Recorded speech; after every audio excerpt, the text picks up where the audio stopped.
என் இனிய தமிழ் நண்பர்களுக்கு புரிசைரா சுந்தரின் அன்பான வணக்கங்கள். கடந்த வாரத்தில் பங்குச்சந்தைகள் எப்படி இருந்ததுன்னு முதல்ல பார்த்துருவோம். முதல்ல TCS result. So TCS result ஒரு ட்ரிகர் பாயிண்ட்டாக இருக்கும் அப்படின்னு நான் முன்னாடியே சொல்லியிருந்தேன் போன வாரமே. ஸோ அந்த டிசிஎஸ் ரிசல்ட்டு கொஞ்சம் மோசமாக இருந்ததுனால ஐடி ஸ்டாக்ஸ்லாம் நல்லா விழுந்தது. போன வாரம் நான் என்ன சொல்லியிருந்தேன், நிஃப்டி வந்து ஒரு 25,000லேருந்து 26,000 வரைக்கும் ட்ரேட் நடக்கிறதுக்கு வாய்ப்புகள் இருக்குது அப்படின்னு சொன்னேன். இன்னும் கேட்டிங்கன்னா கொஞ்சம் புல்லிஷ் வியூ பார்த்திங்கன்னா, இதுக்கு முன்னாடி மே மாதம் 12ஆம் தேதி நிஃப்டி கிட்டத்தட்ட ஒரு 1000 பாயிண்ட் ரேலி ஆச்சு. அப்போ நான் சொல்லியிருந்தேன், அதுக்கப்புறம் 24,500லேருந்து 25,500 வரைக்கும் தான் இது வந்து கன்சாலிடேட் ஆகும்னு சொல்லியிருந்தேன். ஒரு 5-6 வாரம் அங்கேயே ட்ரேட் நடந்துட்டு ஒரு ஃபைனலாக ஜூன் 26ன்னு நினைக்கிறேன், மார்க்கெட் வந்து பிரேக் அவுட் ஆச்சு. 25,200 பிரேக் பண்ணி 25,500, 600, 650 வரைக்கும் போச்சு. அப்போ நான் சொல்லியிருந்தேன், மார்க்கெட் ரொம்ப புல்லிஷாக இருந்தால் அந்த 25,200 வந்து ஒரு சப்போர்ட்டாக இருக்கும். ஒரு மார்க்கெட் மேலே போகும்போது எது ரெசிஸ்டன்ஸாக இருக்குதோ அது டெசசிவாக கிராஸ் பண்ணிட்டா அந்த ரெசிஸ்டன்ஸே வந்து சப்போர்ட்டாக மாறிடும் அப்படின்னு சொல்லியிருந்தேன். ஆனால் அது டிசிஎஸ் ரிசல்ட் வந்ததுக்கப்புறம் அந்த ஒரே நாளில் 200 பாயிண்ட்டு 250 பாயிண்ட்டு கீழே விழுந்து அந்த சப்போர்ட்டை உடச்சி க்ளோஸ் பண்ணியிருக்கிறாங்க. ஸோ இது வந்து ஒன்று. அடுத்தது வந்து எஸ்ஐபி இன்ஃப்ளோ. இது வந்து இந்த மாதம் வந்து ஆல் டைம் ஹையில் இருக்குது. அதாவது ஜூன் மாதம் மியூச்சுவல் ஃபண்ட் டேட்டா இது. ஆல் டைம் ஹை எஸ்ஐபி 27,000 கோடிக்கு மேலே. அது ஒன்று. கெட்ட செய்திகள்னு பார்த்திங்கன்னா, டிசிஎஸ் ரிசல்ட்டு சரியில்லை. அதுக்கப்புறம் ரிலையன்ஸ் இண்டஸ்ட்ரீஸ், அவங்க வந்து ரிலையன்ஸ் ஜியோ ஐபிஓ வரும் அப்படின்னு நிறைய பேர் எதிர்பார்த்துன்னு இருந்தாங்க. அது இந்த வருஷம் வராது, மேபி அடுத்த வருஷத்தில் வேணால் பார்க்கலான்ற மாதிரி ரிலையன்ஸில் சொல்லியிருந்தாங்க. அதனால் ரிலையன்ஸ் ஷேரும் வந்து கொஞ்சம் செல்லிங் ப்ரெஷர் வந்தது. ஸோ ரிலையன்ஸும் கொஞ்சம் இறங்கி, இப்போ ஐடி ஸ்டாக்ஸும் கொஞ்சம் இறங்கிச்சுனாக்கா, ஏற்கனவே எஃப்எம்சிஜியும் ஆட்டோவும் சரியாக பர்ஃபார்ம் பண்ணலை. ஸோ அப்போ வெறும் பேங்கிங் ஸ்டாக்ஸ் மட்டும் எவ்வளோ நாளைக்கு மார்க்கெட்டை மேலே தூக்கி வச்சுருக்கோம், இப்படி இருக்குது. சரி, இப்போது என்னோடய இன்டர்பிரிட்டேஷன் என்ன? வெள்ளிக்கிழமை மார்க்கெட் பிரேக் டவுன் ஆகிடுச்சு, சப்போர்ட் லெவலில் உடைச்சிட்டாங்க. சரி, இப்போது இந்த ஓப்பன் இன்ட்ரெஸ்ட்டை பார்த்திங்கன்னா 25,000 புட்டு நிறைய வந்து ஓப்பன் இன்ட்ரெஸ்ட்டில் ஆட் ஆகிருக்கு. ஸோ மார்க்கெட் நல்லா விழுந்திருக்கு, ஆனால் இதுக்கு மேலே பெருசாக விழாதுன்னு நம்பி 25,000 புட்டை வந்து நிறைய பேர் செல் பண்ணுறாங்க. ஸோ அதனால் அடுத்த சப்போர்ட்டு 25,000 கண்டிப்பாக இருக்குது. அதனால் மார்க்கெட் விழுந்தாலுமே இங்கேருந்து பெருசாக இன்னும் கீழே போகிறதுக்கு வாய்ப்புகள் இல்லை அப்படின்னு தான் தோணுது. அது number 1.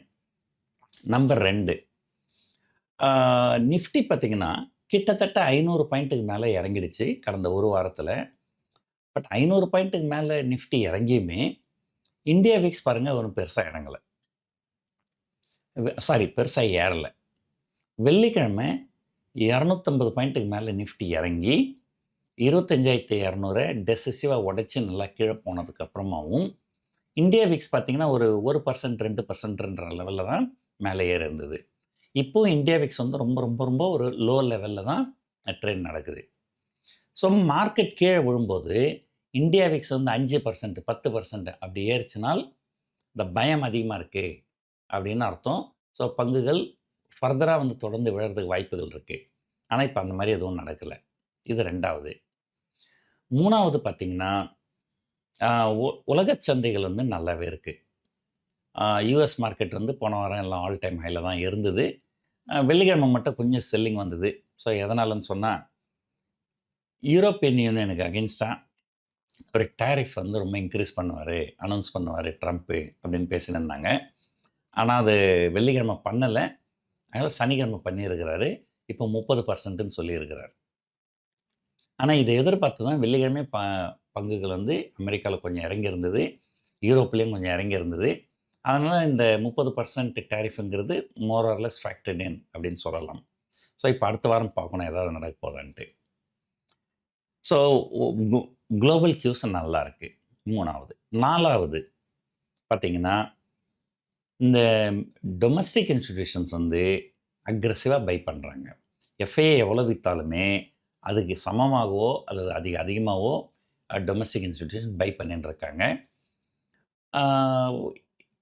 Local investors, retail investors நிறைய பணத்தை வந்து மியூச்சுவல் ஃபண்டில் முதலீடு பண்ணுறாங்க. அதனால தான் போன மாதம் மியூச்சுவல் ஃபண்டு வந்து எஸ்ஐபியிலேருந்து மட்டுமே 27,000 கோடி வந்துருக்குது.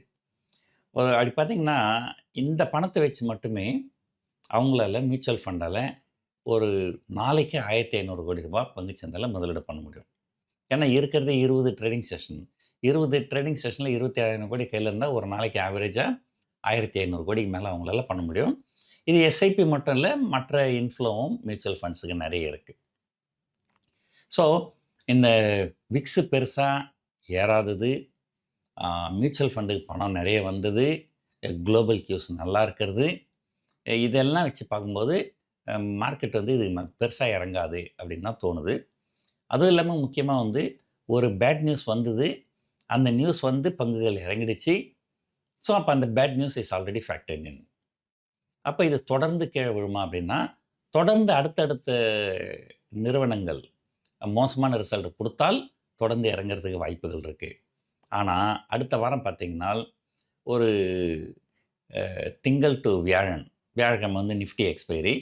இந்த 4 நாளில் பார்த்திங்கன்னா பெரும்பாலும் வந்து Tata technology, tech Mahindra, Wipro, HCL டெக்னாலஜின்ட்டு எல்லாம் ஐடி ஸ்டாக்ஸ் தான் வந்து ரிசல்ட் டிக்ளேர் பண்ணுறாங்க. ஸோ டிசிஎஸ் ரிசல்ட் மோசமாக இருந்ததுனால எல்லா ஐடி ஸ்டாக்ஸும் ஆல்ரெடி இறங்கிடுச்சு. ஸோ அதனால் இதுக்கப்புறம் அந்த நிறுவனங்கள்லாம் வந்து சரியாக ரிசல்ட் டிக்ளேர் பண்ணலைனாலுமே ஒன்றும் பெருசாக இறங்காது. ஸோ அதனால் ஐடி ஸ்டாக்ஸனுடைய இது வந்து ஃபேக்டரின் பண்ணியாச்சு. பட் அதர் செக்டருடைய ரிசல்ட் இன்னும் ஃபேக்டரின் பண்ணலை. ஆனால் அடுத்த வியாழக்கிழமையோடு வெறும் ஐடி ஸ்டாக்ஸ் மட்டும்தான் ரிசல்ட் இருக்குது. அதனால் அடுத்த வியாழக்கிழமை பற்றி மட்டும்தான் இப்போ நம்ம பேசணும். ஆனால் வியாழக்கிழமை மார்க்கெட் முடிஞ்சதுக்கப்புறம் ஆக்சிஸ் பேங்க் ரிசல்ட் வருது, வெள்ளிக்கிழமை ரிலையன்ஸ் ரிசல்ட் வருது, சனிக்கிழமை HDFC bank and ICICI bank result வருது. அதெல்லாம் வந்து வெவ்வேறு sector, oil and case and banking.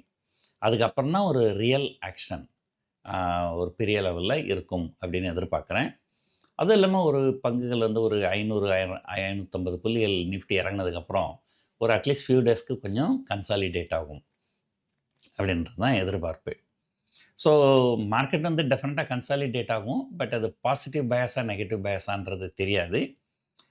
இருந்தாலும் இந்த வாரம் பொறுத்த வரைக்கும் 25,000லேருந்து 25,600க்குள்ளார அடுத்த 4 நாட்களுக்கு ட்ரெண்ட் நடக்கிறதுக்கு வாய்ப்புகள் அதிகம் இருக்குது அப்படின்றது தான் என்னுடைய கணிப்பு. பார்ப்போம். ஐடி ஸ்டாக்ஸை க்ளோஸாக வாட்ச் பண்ணிக்கின்னு வாங்க.